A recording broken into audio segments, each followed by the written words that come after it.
പരിശുദ്ധരാജ്ഞി, കരുണയുടെ മാതാവേ, സ്വസ്തി. ഞങ്ങളുടെ ജീവനും മാധുര്യവും ശരണവുമേ സ്വസ്തി. ഹവ്വായുടെ പുറന്തള്ളപ്പെട്ട മക്കളായ ഞങ്ങൾ അങ്ങേപ്പക്കൽ നിലവിളിക്കുന്നു. കണ്ണുനീരിന്റെ ഈ താഴ്വരയിൽ നിന്ന് വിങ്ങിക്കരഞ്ഞ് അങ്ങേപ്പക്കൽ ഞങ്ങൾ നെടുവീർപ്പിടുന്നു.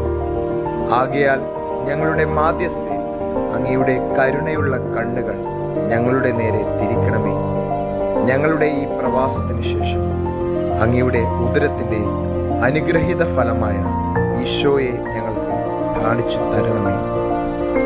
കരുണയും വാത്സല്യവും മാധുര്യവും നിറഞ്ഞ കന്യകാമറിയമേ, ആമേൻ.